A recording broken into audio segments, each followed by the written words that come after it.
დღევანდელ ვიდეოში დავიწყებ ნახშირწყლების განხილვას. ნახშირწყლები წარმოადგენს ადამიანის ორგანიზმისათვის ენერგიის მთავარ წყაროს და ნახშირწყლების განხილვა დავიწყოთ მათი ემპირიული ფორმულის განხილვით. მათ ზოგად ფორმულას წარმოადგენს CN-H2O-N-ჯერ.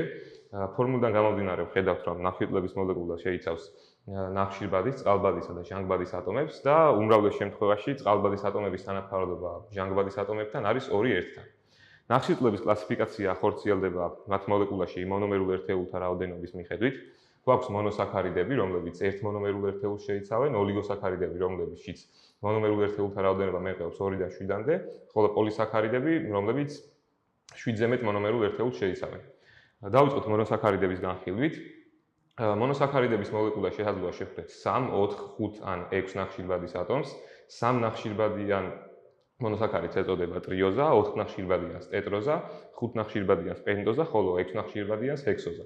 გარდა ამისა, მონოსაქარიდების მოლეკულაში შესაძლოა შევხვდეთ ალდეჰიდის ჯგუფს და ასეთია მაგალითად გლუკოზა და ასეთ მონოსაქარიდებს ეწოდებათ ალდოზები. შესაძლოა შევხვდეთ აგრეთვე CO, ანუ კეტონო ჯგუფს და ასეთ მონოსაქარიდებს ეწოდება კეტოზა და კეტოზას წარმოადგენს მაგალითად ფრუქტოზა. მსგავსად ამინომჟავების მონოსაქარიდებსაც ახასიათებთ ოპტიკური იზომერია, ანუ ხვდებით მათ D და L ფორმებს და თუმცა განსხვავებით ამინომჟავებისგან ცოცხალ ადამიანში ხვდებით მხოლოდ და მხოლოდ მონოსაქარიდების D ფორმებს. აგრეთვე მონოსაქარიდებს ახასიათებთ სტერეოიზომერია, ანუ სივრცითი იზომერია და რომც განვიხილოთ გლუკოზის მაგალითზე. ხვდებით გვაქვს ალფა და ბეტა გლუკოზა და მათ შორის განსხვავებას წარმოადგენს პირველ ნახშირბადის დონეზე ჰიდროქსილის ჯგუფის სივრცეში მდებარეობა. გადავიდეთ ოლიგოსაქარიდებზე. ოლიგოსაქარიდებიდან განვიხილოთ 3 ყველაზე მნიშვნელოვანი დისაქარიდი. ისინი შეიცავენ მხოლოდ 2 მონომერულ ერთეულს, ესენია საქაროზა, ლაქტოზა და მალტოზა. საქაროზა საჭმლის-მომნელოვან ტრაქტში ფერმენტ საქარაზას მეშვეობით იშლება გლუკოზად და ფრუქტოზად, ლაქტოზა ლაქტაზას მეშვეობით იშლება გლუკოზად და გალაქტოზად, ხოლო მალტოზა, რომელიც საკვებ შაქარს წარმოადგენს, შედგება მხოლოდ და მხოლოდ გლუკოზის მონომერებისაგან. გადავიდეთ პოლისაქარიდებზე. პოლისაქარიდებიდან გვაქვს ცელულოზა, სახამებელი, გლიკოგენი, ქიტინი და მურეინი.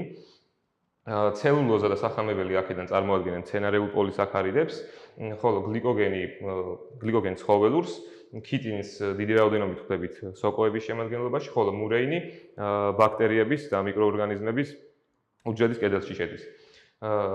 ცელულოზა, ქიტინი და მურეინი წარმოადგენენ სტრუქტურულ პოლისაქარიდებს, ხოლო სახამებელი და გლიკოგენი სამარაგო პოლისაქარიდებს, ანუ ისინი დაიშლება და გლუკოზის საჭიროების შემთხვევაში ორგანიზმი მომარაგდება გლუკოზათი. ნახშირწყლების უფრო კერძო მიმოხილვა დავიწყოთ გლუკოზის მიმოხილვით და დავიწყოთ გლუკოზის მეტაბოლიზმის განხილვით. სხვადასხვა ორგანო გლუკოზას სხვადასხვა მეტაბოლური გზებისათვის იყენებს. მაგალითად, ღვიძლში გლუკოზა მონაწილეობს კრებსის ციკლში, რომლის საბოლოო პროდუქტად წარმოადგენს ATF და აგრეთვე მონაწილეობს გლიკოგენის სინთეზში, რომელიც როგორც უკვე ვახსენეთ, არის სამარაგო პოლისაქარიდი და ორგანიზმში გლუკოზის საჭიროების შემთხვევაში გლიკოგენი დაიშლება და ორგანიზმი მომარაგდება გლუკოზით. თავის ტვინში გლუკოზა წარმოადგენს ენერგიის შეუცვლელ წყაროს და ასევე თავის ტვინში გლიკოგენის სინთეზი უფრო დაბალი ინტენსივობით მიმდინარეობს. რაც შეეხება გულის კუნთს, ასევე ჩონჩხის განიზოვიდან და გლუკუნთებს, ამ უჯრედებში გლუკოზა მონაწილეობს აგრეთვე კრებსის ციკლში, რომლის საბოლოო პროდუქტიც არის ATF, აგრეთვე გლიკოგენის სინთეზში მონაწილეობს აქტიურად და მნიშვნელოვანია ისიც, რომ აღნიშნულ უჯრედებს გლუკოზათი ამარაგებს ინსულინი.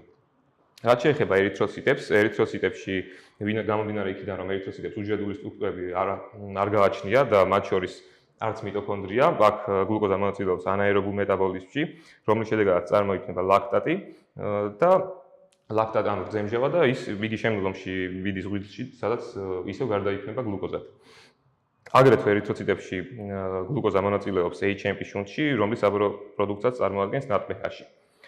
განვიხილოთ აგრეთვე ცხიმოვანი ქსოვილიც, სადაც გლუკოზა წარმოქმნის ცხიმოვამჟავებს და მსგავსად გულისა და კუნთებისა, ცხიმოვან ქსოვილსაც გლუკოზით ამარაგებს ინსულინი. განვიხილოთ აგრეთვე გლუკოზის ტრანსპორტი. გლუკოზის ტრანსპორტის 2 გზა არსებობს, ნატრიუმ დამოკიდებული და ნატრიუმ დამოუკიდებელი. ნატრიუმ დამოუკიდებელი ტრანსპორტი ხორციელდება გლუტ ტრანსპორტერების მეშვეობით და იგი ხდება კონცენტრაციული გრადიენტის მიმართულებით, ხოლო ნატრიუმ დამოკიდებული ტრანსპორტი ხორციელდება SGLT ტრანსპორტერების მეშვეობით და იგი ხორციელდება კონცენტრაციული გრადიენტის საწინააღმდეგო მიმართულებით. გლუტ ტრანსპორტერების 5 სახე გვაქვს. გლუტ 1 ტრანსპორტერი გვხვდება თავის ტვინსა და ერითროციტებში და იგი წარმოადგენს ინსულინ დამოუკიდებელს. აგრეთვე გლუტ 2 ტრანსპორტერი გვხვდება ღვიძლში, თირკმელში, ნაწლავის ეპითელიუმში და პანკრეასში. აგრეთვე გვხვდებით როგორც ვთქვით ეპითელიოციტებში და ეს მონაწილეობს ეპითელიოციტებიდან ღვიძლის კარის ვენაში გლუკოზის ტრანსპორტში და ისიც წარმოადგენს ინსულინ დამოუკიდებელ ტრანსპორტერს. გლუტ 3 ტრანსპორტერს რაც შეეხება, მას ვხვდებით თავის ტვინში, ნეირონებში, პლაცენტასა და საფესლე ჯირკვლებში. მსგავსად წინაორისა, ისიც წარმოადგენს ინსულინ დამოუკიდებელ გლუკოზის ტრანსპორტერს. და გვაქვს აგრეთვე გლუტ 4 ტრანსპორტერი, რომელსაც ცხიმოვან ქსოვილსა და ჩონჩხის კუნთებში ვხვდებით და იგი წარმოადგენს პირიქით ინსულინ დამოკიდებულ ტრანსპორტერს. გლუტ 5 ტრანსპორტერი, რომელსაც ვხვდებით წვრილი ნაწლავის ლორწოვან გარსში, თირკმელებსა და სპერმაში და აგრეთვე დანარჩენებისგან განსხვავებით იგი მონაწილეობს ფრუქტოზას ტრანსპორტშიც. აუხსნათ ისიც თუ რას ნიშნავს ინსულინ დამოუკიდებელი და ინსულინ დამოკიდებული გლუკოზის ტრანსპორტერი. ინსულინ დამოუკიდებელი გლუკოზის ტრანსპორტერები არ არიან, მათი მოქმედება არ არის დამოკიდებული სისხლში გლუკოზის კონცენტრაციაზე, ხოლო ინსულინ დამოკიდებული გლუკოზის ტრანსპორტერის მოქმედება დამოკიდებულია იმაზე, თუ რამდენად დიდია სისხლში გლუკოზის კონცენტრაცია. ანუ რაც უფრო დიდია, უფრო აქტიურად მუშაობს. და ტრანსპორტერების ბოლოს განვიხილოთ ტრანსპორტერების მოქმედების მექანიზმი საწვრისმომნელებელი ტრაქტის დონეზე. გვაქვს საწვრისმომნელებელი სისტემის ღრუ, ამ შემთხვევაში ნაწლავის ღრუ, აგრეთვე ეპითელიოციტი და სისხლი.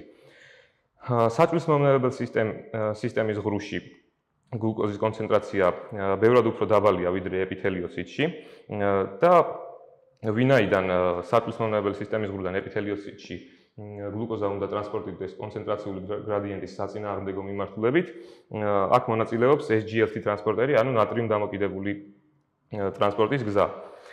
SGLT ტრანსპორტერს გლუკოზა გადააქვს ეპითელიოციტში 2 ნატრიუმის იონთან ერთად, ხოლო შემდეგ ეპითელიოციტიდან უნდა მოხვდეს გლუკოზა სისხლში.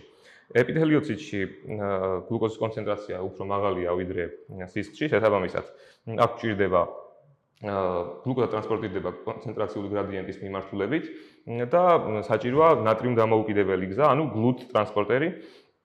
ამ შემთხვევაში ეპითელიოციტში ვხვდებით გლუტ 2 ტრანსპორტერს, რომელიც გადაიტანს გლუკოზას ეპითელიოციტიდან სისხლში. ეპითელიოციტში დარჩენილი ნატრიუმი, რომელიც SGLT ტრანსპორტერის მეშვეობით შემოვიდა, უკან გაიდევნება საწვრისმომნელებელი სისტემის ღრუში ნატრიუმ კალიუმ ატეფაზას ტუმბოს საშუალებით, რომელიც ატეებს მოიხმარს ენერგიისათვის. სულ ეს იყო ვიდეო ნახშირწყლების შესავალ ნაწილზე. შევხვდებით შემდეგ ვიდეოში. გამოიწერეთ ჩვენი YouTube არხი და მოიწონეთ ვიდეო.